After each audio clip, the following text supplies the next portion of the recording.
So in the last video lecture we discussed logical equivalence, and as I said then, two propositions are logically equivalent just in case they have the exact same truth value. That is to say, if one is true, the other is true, and if one is false, the other is false. We focus specifically on categorical propositions, that is, propositions which involve describing or stating the inclusion or exclusion of classes of things.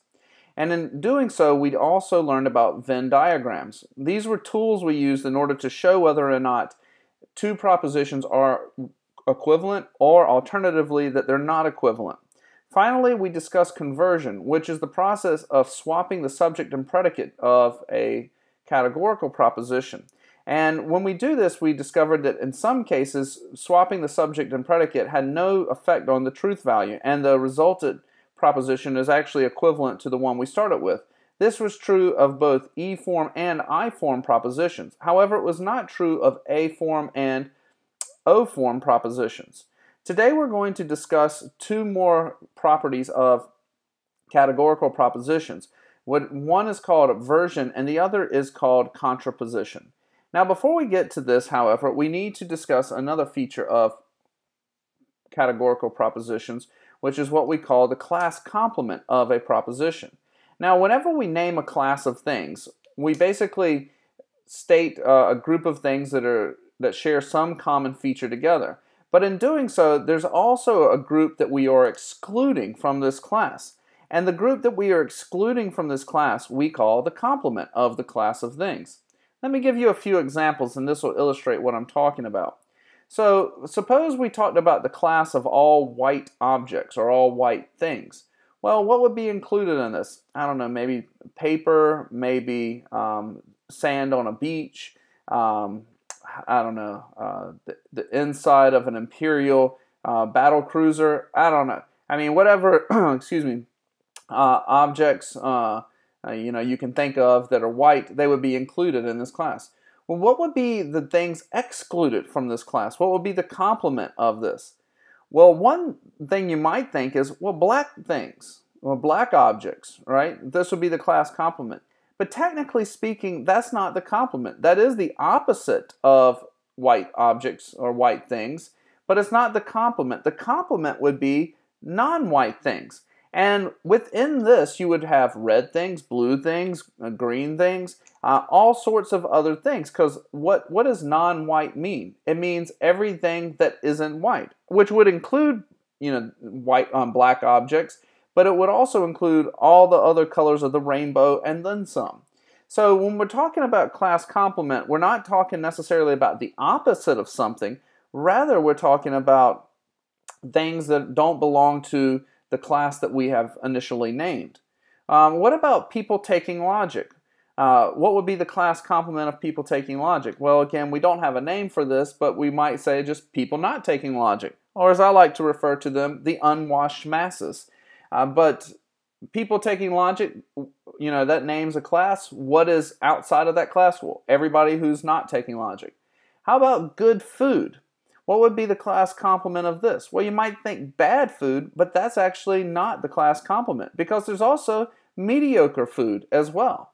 What is good food? Well, that's going to be entirely up to you, but for me it would be, I don't know, pizza, chicken wings, Chipotle, steak. What would be not good food? I don't know, tomatoes. I'm not a big fan of those.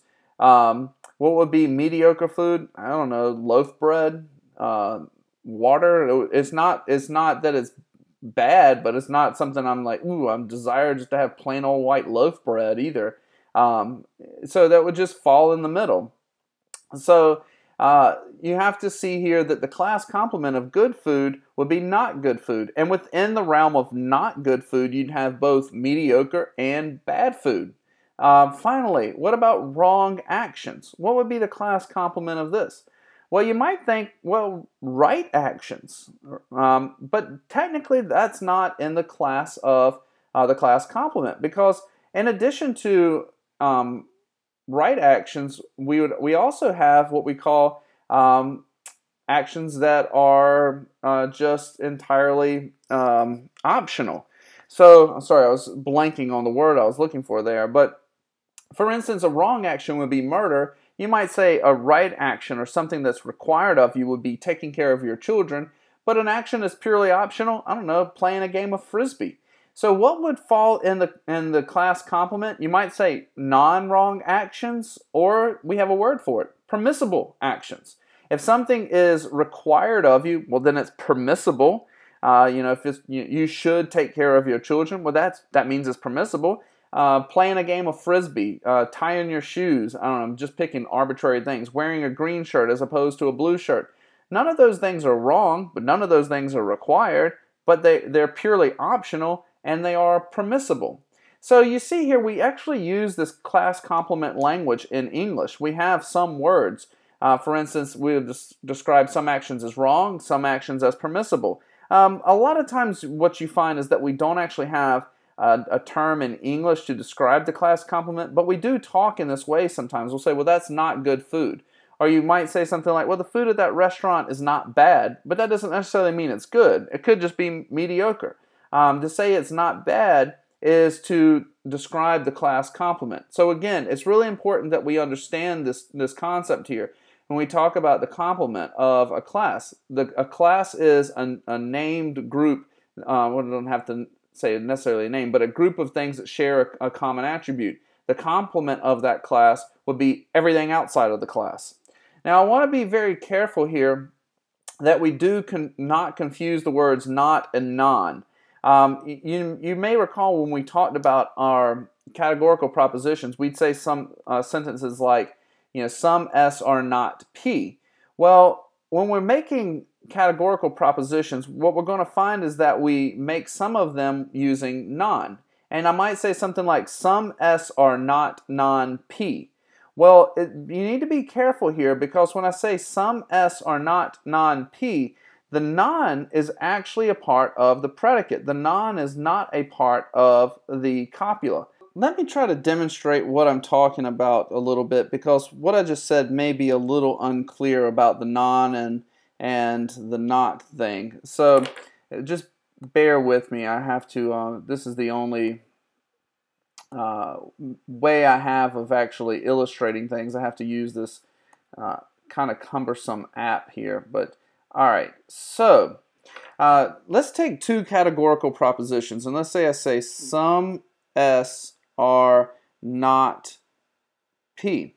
Now, as you learned, some is your quantifier, S is your subject, are not is your copula, and P is your predicate. Now let's take a different proposition, and let's say I said some S are non-P. Now in this one, what is your subject? Well, I'm sorry, this is again your quantifier, this is again your subject. What is your copula? Well, it's actually are. It's not are non. That's not your copula. What is your predicate? Your predicate would be non-P. And this is important because remember, it's not none, it's non. Because a class complement is a complement of a class. What is non-P a complement of? It's a complement of P, right? It's a complement of P. It's not a complement of not P, right? It's not a complement of the copula and the predicate somehow. That's not what's going on at all. So that's why it's important, because non-P is actually forming a class of things itself. So remember, the copula is what links this class right here with this class right here. That's why it's important to understand this when we say non-P. The non is not a part of the copula. The copula is the linking verb. It links the subject with the predicate. And the subject names a class, the predicate names a class. Up here, we're talking, in the first sentence up here, we're talking about two classes of things. We're talking about the class of S and the class of P. And the second sentence, that looks like a terrible two, we're also talking about two classes, but different classes. We're talking about S, which is the same as before, but now we're talking about a new class, non-P, right? So let's say we're talking about white objects up here as P. Non-P would be non-white objects. If we were talking about, good food, it's P. Down here, we're talking about non-good food. If we were talking about wrong actions, up here is P. Now we're talking about, we don't say non-wrong, we could, but we could just say permissible actions, right? So that's why I said it's important to keep the non and the not straight, because if you were to, put not here, I don't know, it would just be, it's not the term so much. I guess you could use the word not here, as long as you knew that if you were saying not P right here, that was itself a class complement. Now, some of you might be looking at 1 and 2 here and it's like, well, what the hell is the difference and the meaning of these sentences? At the end of the day, they have the same truth value. These are logically equivalent. We'll worry about that momentarily, but the point here is that the non part, when we name a class complement, it doesn't interfere or become part of the copula at all. The copula never names a class. The subject term names a class, the predicate term names a class, and when you state a class complement, you are naming a class, the class of exclusion from another class. So that's just why I was saying that, and we have to keep it all straight. Now, actually I'm going to do it this way. Erase, clear all. So we want to Venn diagram these statements. So that's where we're coming to. And what the Venn diagrams are going to allow us to do is to determine whether or not these propositions are, because we're going to be looking at various propositions, whether or not these propositions are logically equivalent, yes or no. Now, I want you to stop and think here. Sorry, I'm trying to master this here, and I'm not doing a particularly fabulous job. Oh, I got a little ahead of myself. I was going to let you guys guess. But in order to diagram these, what we're going to have to do is introduce a fourth dimension, so to speak. Now, when we were diagramming just a regular old categorical proposition, we had, a circle to represent S and a circle to represent P. And we had 3 regions we had to worry about. 1, 2, 3. But now we have another class. We have the class of non-P. And we're going to need to introduce a fourth area, region number 4. Now, this sometimes is a little bit confusing to students because they'll look at 4 and they're like, wait, but S and P, they are within 4. No, no, no, no, no. They are not within 4. Everything outside of S and P, everything within 4 is everything outside of this region. So I'm trying to think about this for a second. So suppose I were drawing a map of the United States. Oh goodness, I don't know if I can do this. Let's say here's the map. Here's Florida. Texas does something like this. California. Boom. Man, I have to say, that's really freaking good. All right? Anyways, so let's just say this is the map of the United States. It also looks kind of like a tooth. But anyways, let's just say this is a map of the United States right here. And I said, well, draw a map of the United States. And let's not worry about Hawaii. And let's not worry about Alaska. And then I said, now draw a map of all the non-United States. Well, you would draw, Canada up here, Mexico down here, and then all the rest of the world. Well, it would look like all the rest of the world was encircling the United States, right? You'd say, well, look, it's all circling it. But here's the point I'm trying to make here. This is all non-United States right here. Non-United States would be all this region out here. And non-United States would not include in any kind of way the United States. I don't know if this metaphor is making any kind of sense. But it very well may not. So just tune it out if it doesn't. But the point here is, even though this area outside of it surrounds the U.S., it is not including the U.S. as part of it. It's everything outside of the region. And I'm saying that because when we look up here at what I've drawn at the top with the circles, 4 does not include, the region 4 here does not include 1, 2, and 3. Rather, 4 is everything outside of 1, 2, and 3. It is the complement. It is the non-S, the non-P. It just surrounds it. Kind of like the rest of the world surrounds the United States. And the non-United States surrounds the United States. But non-United States doesn't include United States. So hopefully that makes some sense. I'll a lot of times have students get a little tripped up about that. But let's see if you recall from last class, region S, as you know, that represents or includes 1 and 2. P includes 2 and 3. And here's why I told you it was important to pay attention to the numbers. Because what does non-S include? Sorry for that poor penmanship. Well, think about this for a second. What is non-S? Well, S is 1 and 2, so we have 4 regions. So what is non-S going to be? It's going to be 3 and it's going to be 4.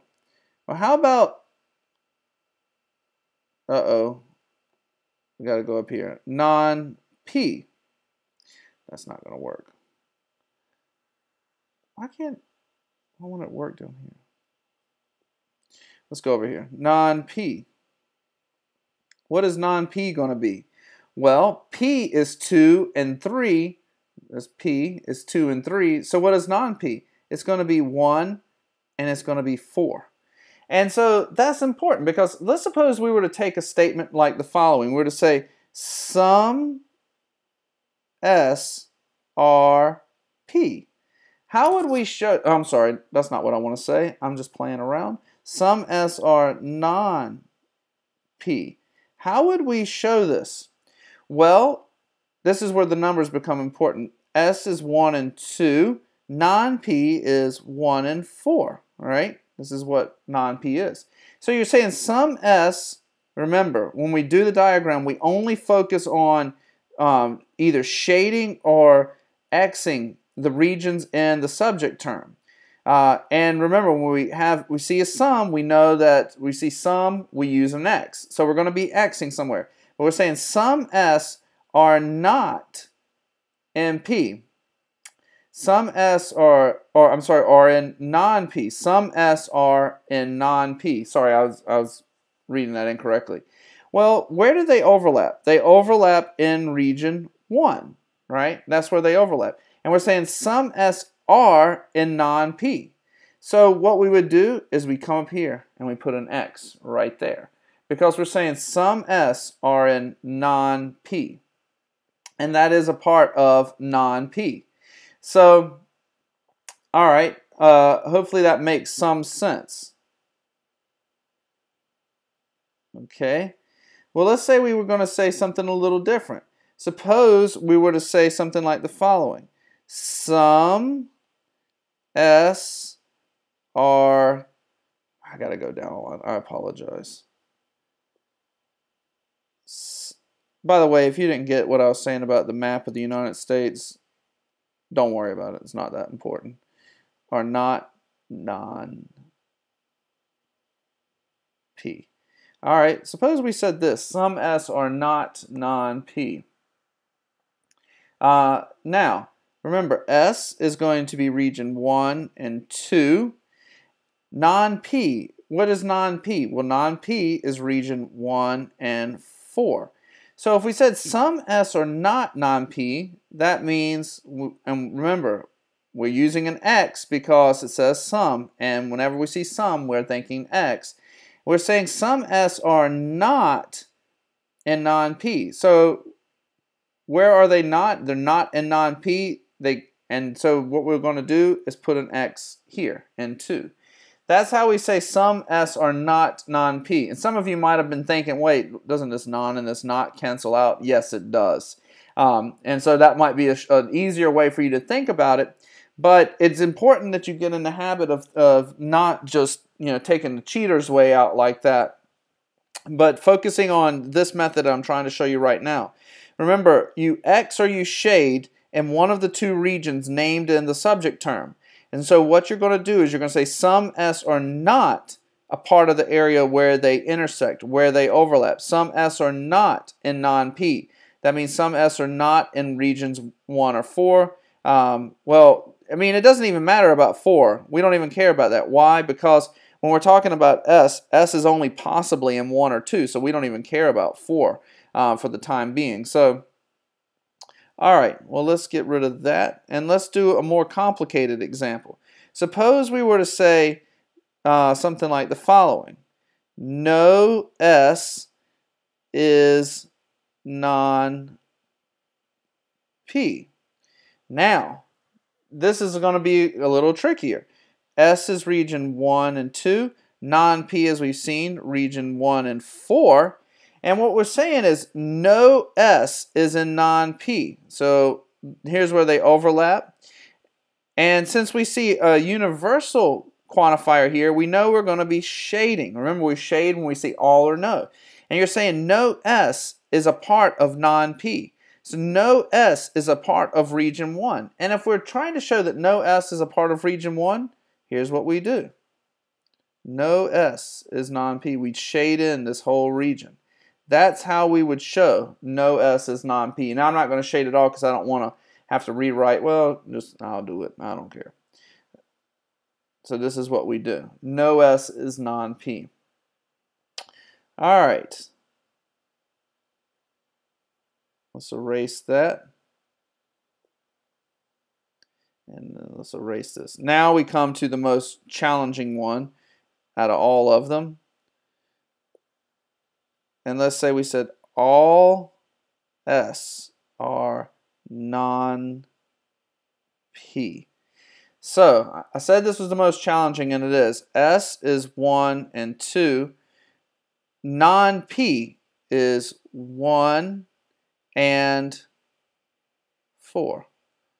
So all S are a part of non-P. Now, how do we show that all S are a part of non-P? Well, we look at this right here. All S that exist are going to be a part of the region where these overlap. And if all the S that exist are a part of the region where these two overlap, what does that mean? If I say all S are a part of non-P, what does that mean? Well, that means all the S are in 1, which where are the S not located? None of them are in 2. Remember, you know, a lot of you might be thinking about 4, but don't ever think about shading in the second region. The truth in the second region in the predicate, we only shade or X in the ones mentioned in the 2 regions named in the subject term. The only reason we even care about the predicate term is to mark where the subject term and the predicate term overlap. And once we've identified the region where they overlap, then we can figure out where to go beyond that. If we're saying that all of them exist where they overlap, that means they all exist in this area right here. And if they all exist in 1, that means none of them exist in 2. That means none of them exist in 2. So that's how we would diagram those statements. Now I want to give you guys a handful more because they'll be important just for, I don't know, seeing how this works a little bit in more detail. So suppose that we were to go get cray-cray with this, right? And we were to say something like all non-S are non-P. What if we said something like that? Actually, no, let's do something a little different. Let's do this. Let's suppose we said some non-S are non-P. Well, let's see if we can figure this out. Non-S is going to be regions 3 and 4. Non-P, 1 and 4. So what we do is we locate where the two overlap, then we don't care about that anymore. And what we're saying here is that some non-S are a part of non-P. That means some things exist where they overlap. And so how would we demonstrate this? We put an X right outside here. Now I put it right there. You could put it wherever you want, and you could put it over here. It doesn't matter. But what the X shows right here is that some non-S are a part of non-P. Also shows, we could say, because the converse is going to be true too, right? some non-P or non-S. The converse is logically equivalent to this. But we'd put the X out here because, like I said, what we do is we locate the region where the two overlap, we disregard the other region mentioned in the predicate, irrelevant, and then what we do is then we look at the quantifier and we look at the copula and what that's saying. Some of the non-S are a part. When we say some are, we put an X in the region where they overlap. So let me do just a couple more because some of these will be kind of surprising to you, I think. Suppose we said something like some non-S are not non-P. All right, so now we're looking at non-S, and as we said, non-S is 3 and 4. Non-P is 1 and 4. So we locate where they overlap, disregard that, we don't care. And then we're saying some non-S are not. That means some things are not in the area of overlap. And if they're not in the area of overlap, where would they be? They'd be in 3. And so that's how we would show some non-S are not non-P. Like I said, we locate the region of overlap, and then we look at the copula, because the copula is going to tell us where we put our X. Some tells us we're dealing with an X. The copula tells us where to put it. Maybe I should have said that a long time ago. It just kind of now occurred to me to think of it in those terms. But we know we're putting an X because of some. We know that it goes not in the area of overlap because of the not. And so it would go right there in 3, which is how we would do it. All right. Now we come to one more I want to share with you guys, and then we'll move on to talk about some other things. But suppose we said this: no non-S are non-P. Well, how do we do this? Well, non-S is 3 and 4. Non-P is 1 and 4. So we locate the region of overlap, disregard that. And then what we do is we look at the quantifier. And we know we're going to be doing shade. But also no tells us something else. So we know it's shade because it's universal, but it's also negative. And that tells us that nothing exists in region 4. So how do we demonstrate that nothing is in 4? We would shade in all of 4. This is what we would do. Shade all of this in. And what this shows us, sorry, I should have erased that X. What this shows us is that nothing is in the region of overlap between non-S and non-P. This shows us that no non-S are non-P. So, trying to share with you guys a couple of different options here, a couple of different possibilities, I shouldn't say options, when it comes to diagramming statements involving class complements of things. And you can shade in the region of 4. You can put an X in the region of 4, and you will have to from time to time. So non-P is 1 and 4. All right. Now, before we move on, I want to talk about how we find the converse of statements that involve class complement terms. So let's give a few examples. And suppose I provided you a statement like some non-S are non-P. How would you find the complement of this statement? Well, in order to do that, you have to identify the subject and predicate terms. And here, the subject term is going to be non-S, and the predicate term is going to be non-P. And in order to find the complement, you simply swap those. So, I'm sorry, to find a complement. In order to find the converse, you simply swap those. So, the converse of proposition 1 is going to be some non-P are non-S. And this is why earlier I was saying it's so important that you keep in mind that non-P, that the word non attaches to the S or the P, that non-P is the predicate, non-S is the subject. The non does not form part of the copula, Because when you start finding converses of statements, or looking at statements that may be worded differently but logically equivalent, it's important that you not confuse the non and the not. Let's do another one. Suppose that I had, well, let's do a kind of easier one, and then we'll build to a harder one. Let's suppose that you had some S are non-P. What would be the converse of this? Well, you have to locate the subject term and then the predicate term, and then you swap them. And so the converse of this is going to simply be some non-P are S. All right? So it's not that much different. I just wanted to show you a variation. Let me give you one that's a little bit more challenging. All right, so let's do this one. Number 1, some non-S are not non-P. Well, how do you find the converse of this statement? Well, you have to identify the subject term and the predicate.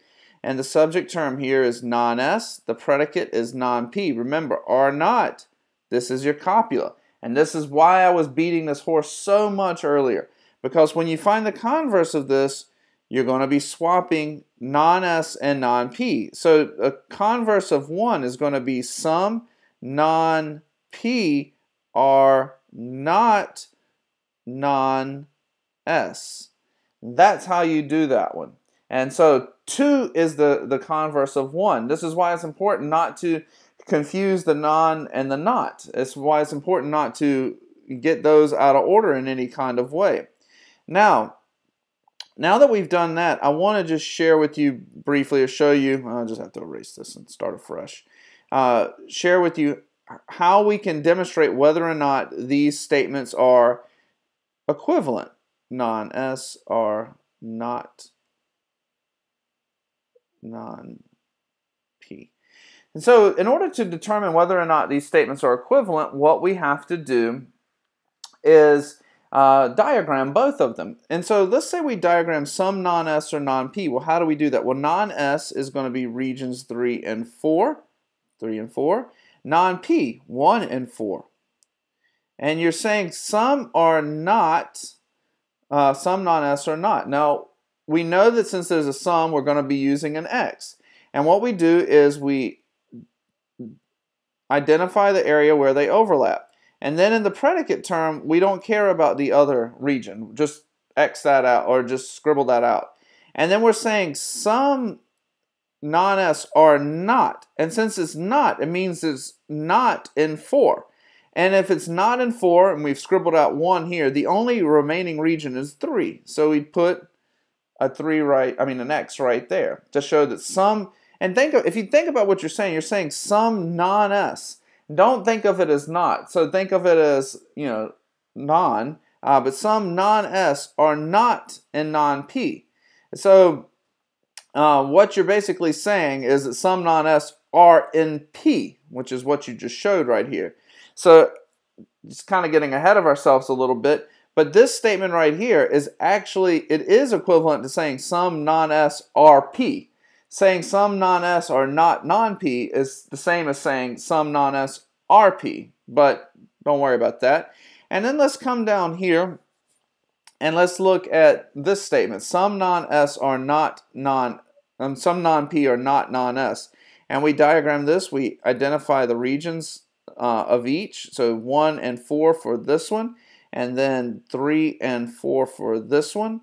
And we circle the regions of overlap. We disregard the other region in the predicate, and we're saying some non-S are not.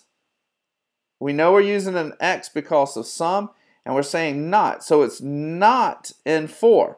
And if it's not in 4, that means it must be in 1.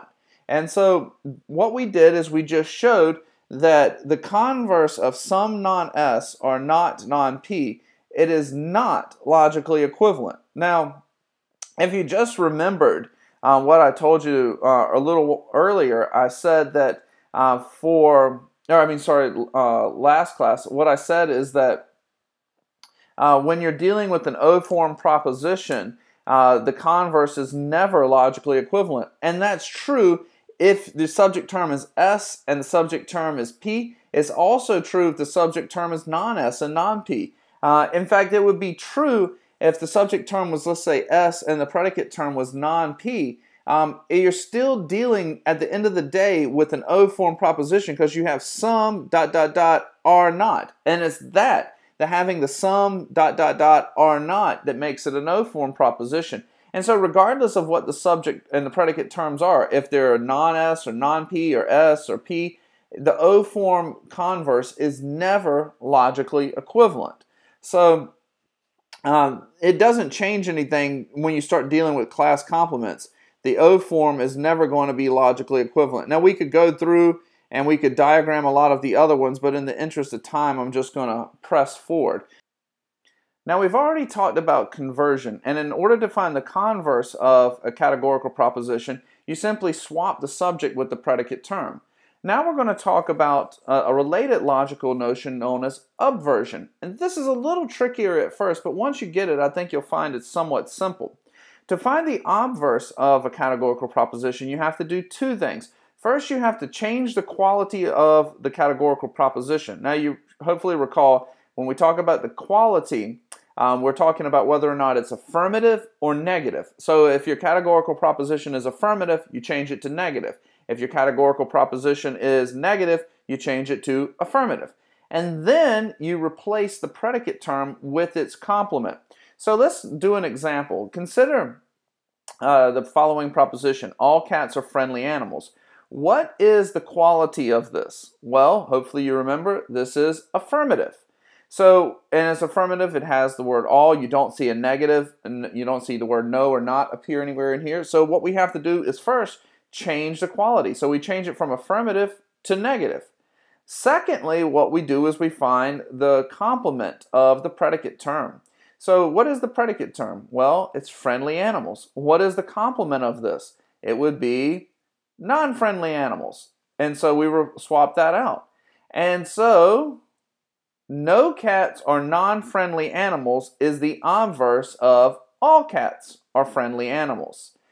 Now, that's how we do it. I know it's a little tricky at first. You have to do two steps with this. Like I said, change the quality of the categorical proposition and then swap out the class complement for the predicate term.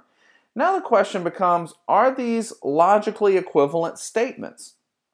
And what we're going to do is we're going to have to figure this out by, you guessed it, doing our trusty Venn diagrams. So let me have a moment as I pull this up, our now familiar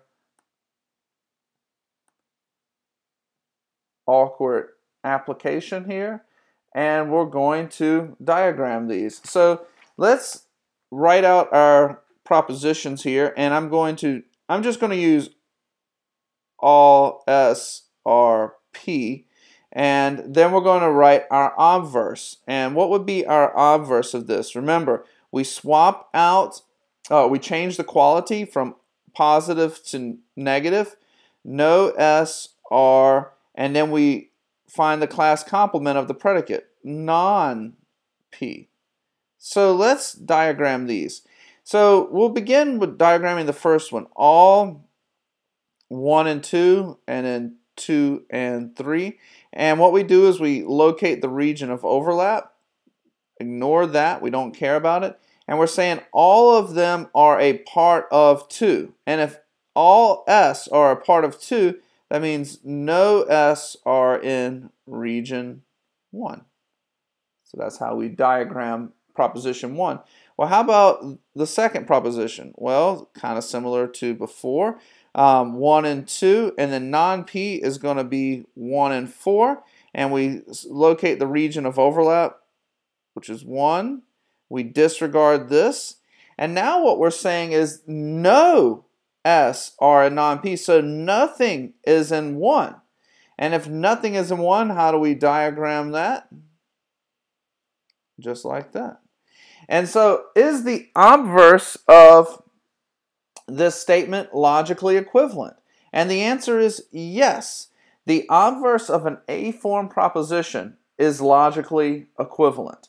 So let's do the other ones, because this is just so much fun, and I know you guys have nothing better to do with your day. Let's do the other ones and find out if the same can be said for the other remaining 3 standard categorical propositions. So let's say we take the statement, and we'll do no SRP. Now, let's say we do this. What would be the obverse of that? Well, what's the first thing we do? We change the quality. And so the quality of no that's negative, so we have to make it affirmative.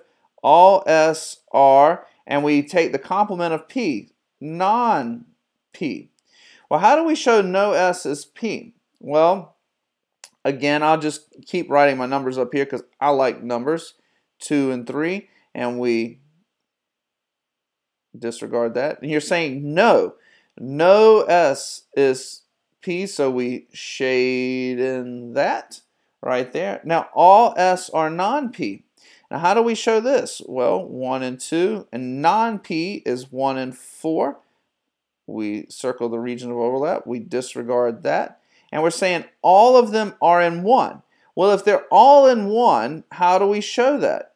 Well, remember, we don't put an X there because X means some. When we see all we use shading. So we don't shade in 1 because that would show that nothing is in 1. What we do is we shade in 2. We shade in 2 because that shows us that all the S are in region 1. And so here's the question. Is the obverse of, you can't read that up there. Is the obverse of an E-form proposition logically equivalent? Yes. The obverse of an E-form proposition is indeed logically equivalent. All right, well, let's do a couple more. We have 2 more, in fact, to do.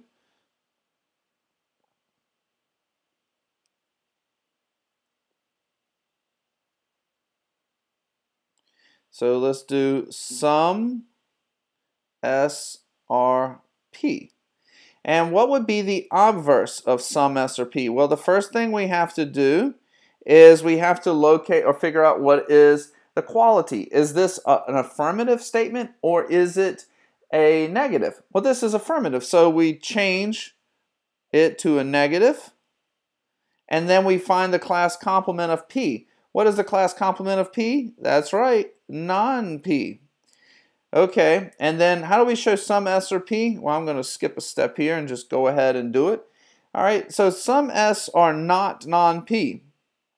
Non-P is 1 and 4. We locate the region of overlap.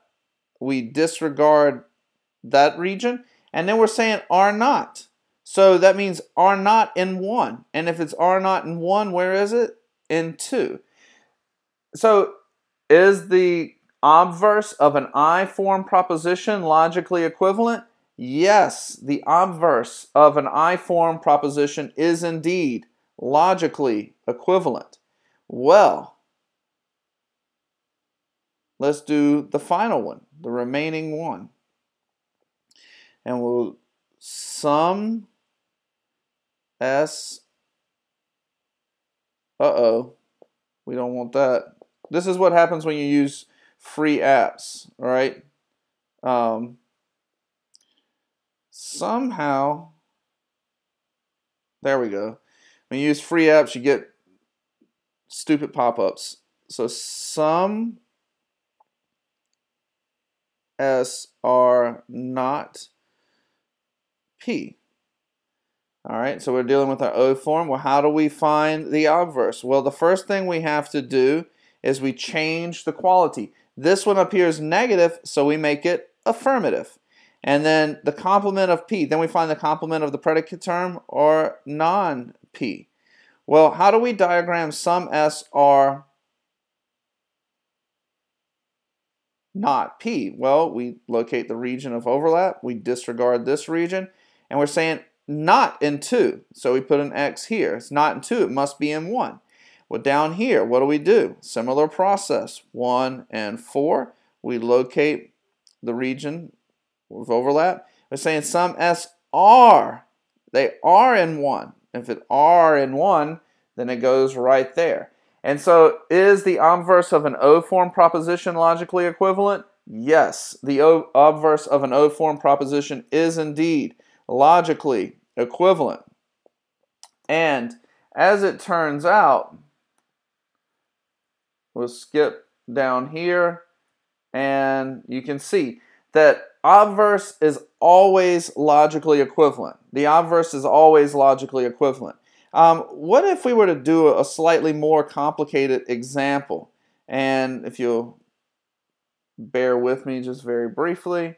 I know this is cumbersome, people, but you have to understand. I'm a philosopher. I'm not a tech guru, so I keep it very low tech in my classes most of the time. I mean, honestly, the fact that I was able to even figure out how to do this was shocking to me. So, what if you had a statement like the following? Some S are non-P. What would be the obverse of this? Some S are non-P. What would be the obverse of this? Well, we repeat the same process as before. We first figure out, is this affirmative or is this negative? It is affirmative, right? Because we're looking at the copula to figure out if it's affirmative. So we're going to say some S are not. And what is the class complement of the predicate here? Well, the predicate is non-P. So what is the complement of non-P? It is going to be just P. That's the class complement of non-P. The complement of non-P is P. So let's diagram these statements here. And some S are non-P. So we'd say 1 and 2. Non-P is 1 and 4. Locate the region of overlap. We're saying they are in 1. We do this. Some S are not P. Well, guess what? It's the same thing. So the obverse is always, no matter what, the obverse of a categorical proposition is always logically equivalent. Doesn't matter if your subject and predicate terms have non-S or non-P, or if one has S and one has non-P, or one has S and one has P. The obverse is always logically equivalent, no matter what. So obversion is, even though I said it's a little tricky, it's sometimes students' favorite one just simply because you don't really have to remember too much. Just know it's always logically equivalent no matter what. Even if you can't remember how to perform the steps in order to find the obverse, you should know no matter what, it's going to be logically equivalent. All right, and now we come to the final logical relationship that we're going to talk about, which is called contraposition. And this one is kind of scary because of the name, and it's kind of scary because of all the words on the screen, but it's actually not terribly complicated either. But this is a proposition that results from replacing the subject term and the categorical proposition with the complement of the predicate and replacing the predicate with the complement of the subject.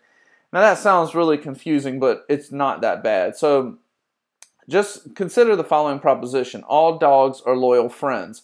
Well, first determine the complement of the subject and predicate term. So what is the complement of dogs? Oh, I'm sorry, I got ahead of myself. What is the complement of dogs? It would be non-dogs. What is the complement of loyal friends? Non-loyal friends. So you determine the complement of both the subject and predicate term, and then you swap those, and you come up with something like this. So the complement of the contrapositive of all dogs are loyal friends would be all non-loyal friends are non-dogs. Let me write this up for you to see on the app, because I think this will maybe make it a little clearer how you go about finding this. I mean, basically, with the contrapositive, it also involves 2 steps, just like with obversion. Except with the contrapositive, what you're doing is you are basically finding the complement of the subject term, you're finding the complement of the predicate term, and then you're just swapping them out. So let me give you this one. So let's say we say all S are P. What you do is you find the complement of both terms and you swap them out. So the contrapositive of 1 is going to be all non-P are non-S. Maybe that makes a little more sense than using the dogs and loyal friends ones. But basically, like I said, you swap those two. So it starts off just like conversion. It starts off just like conversion. You swap those, but then you add this additional step of including the complement of the subject and predicate. Well, let's just do another one, and then we can start to diagram some of these. Suppose that you had something like some S are not P. How would you find the complement? The contrapositive of this? Well, first off, you'd swap the subject and the predicate term. Remember, are not is a part of your copula, so you'd swap those and you'd find the class complement of each. So what you'd do is you'd say some non-P are not non-S. That's how you find the contrapositive of an O-form proposition. Let me give you one more complicated example, and then we'll come to diagramming these and testing equivalence. Suppose that I said something like the following. Suppose I said some non-S are non-P. What would be the contrapositive of this? Well, what you do is you swap the subject and the predicate term. You swap those, so it starts off very much like conversion, but then you also find the class complement of each. Well, what is the class complement of non-P? What is the class complement of non-P? It's going to be P. And what is the class complement of non-S? It's just S. So the contrapositive of some non-S or non-P is just some P are S. That's the complement of, the contrapositive of 1. So again, when you're finding complements of, basically complements of complements cancel each other out. If the complement of non-S is just S. The complement of non-P is just P. Well, as I said, we want to find out which of these statements are logically equivalent with the others. All S are P. And we want to find the contrapositive of this. Like I said, we start off just like conversion. We swap these two, and then we also find the complement. Whoa, what just happened there? We find the complement. So we're going to all S are P, and then we say, then we find the complement. So it's going to be non and non. And how do we diagram all S or P? Well, just like before, 1 and 2, 2, man, that's good. All right, 2 and 3, and we circle the region of overlap, which is the region of 2. We disregard this, and we're saying all S belong to 2. And the way we show that is by shading that in. All right, all non-S are non-P. Well, non-S is region 3. Let's try this one more time. Region 3 and 4, and non-P is 1 and 4. So we circle the region of overlap. We disregard this right here. And we're saying, man, I totally did this wrong. I apologize 1,000 times. Some of you are like so confused right now. So this just goes to show you everybody makes mistakes from time to time. So it should be non-P are non-S. I apologize. That was probably confusing as hell because you have to swap those, which I did not do. So as soon as I started doing it, I was like, something is off here. All non-P is 1 and 4, and non-S is going to be 3 and 4. And we circle the region of overlap. We disregard this, and we're saying all non-P are a part of 4. And if they're a part of 4, where are they not? They're not a part of 1. All right. And so the question here is the contrapositive of an A-form proposition logically equivalent? And the answer is yes.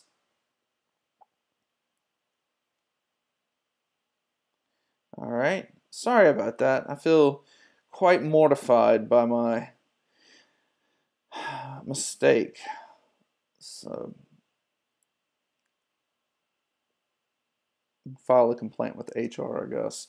Well, let's take the following. No S is P. What is the contrapositive of no S is P? Well, like I said, it starts off very much, contrapositive starts off very much like conversion. We swap, good gravy, we swap the subject and predicate term, and then we find the complement. So the contrapositive of no S is P is no non-P is non-S. I know that, man, that is poorly written. I look at it now, I'm wondering if you guys can read it at all. I don't know if that's much better, but anyways. I've never won awards for my penmanship, just FYI, non-P. 1 and 4 is that region, non-S is 3 and 4. Sorry, I'm getting a little ahead of myself. No S is P. Well, hopefully you remember by now this is how we show this. So no non-P is non-S. Well, how do we show this? Well, what we do is we circle the region of overlap, and then we disregard this, and we're saying no non-P is non-S, which means nothing is in 4. Well, how do we show that nothing is in 4? We shade in the region of 4. All right, and that's how we do that. I'm going to be lazy about it. And now the question is an E-form proposition, is the contrapositive of an E-form proposition logically equivalent? No, negatory. The contrapositive of an E-form is not logically equivalent. Only 2 more to go. You won't have to listen to my obnoxious voice anymore today. All right. So now we come to an I form. Sum S R P. And we know we don't do that. Just kind of skipping ahead because this is how we're going to diagram it. So what's the contrapositive of sum S R P? What's the contrapositive? Well, it starts off like conversion. So we say sum P R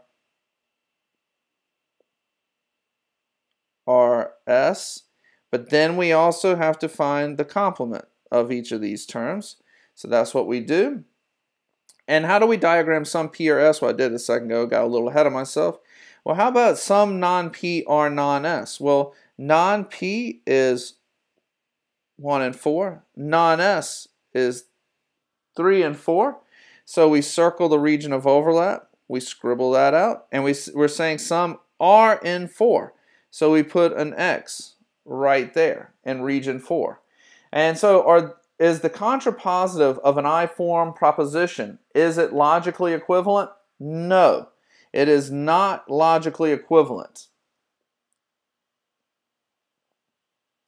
Finally, I know you guys are sad because the party's about to end here shortly. We come to the O-form proposition. Sum S are not P. And what is the contrapositive of this? It's going to be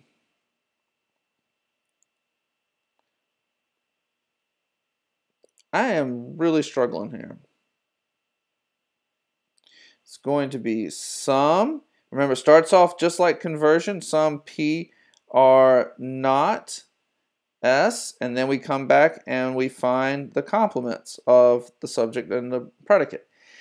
So let's diagram the first proposition. Sum S are not P, we put an X right there. Sum non-P are non-S, and what we do is we look for the region of overlap. We scribble this out, and we're saying some of them are not in 4. And if it's not in 4, where is it? It's going to be in 1. And so is the contrapositive of an O-form proposition logically equivalent? Yes. the contrapositive of an O form proposition is indeed logically equivalent. So we're going to just skip all of this. You can read it for yourself. It's not saying anything I didn't just tell you. But here we have our nice chart laid out. And this right here tells us which propositions are logically equivalent with which ones. Like I said, with obversion, they all are. With conversion, only E and I form are logically equivalent. And with contraposition, A and O form are the only ones that are logically equivalent. Now here's your homework for next time. I know it's a little bit tricky. You're going to have to do some diagrams of some of these. But I think I've given you enough that you should be able to work through these. If you have any questions, please don't hesitate to email me, and I can do my best to answer any problems that do arise.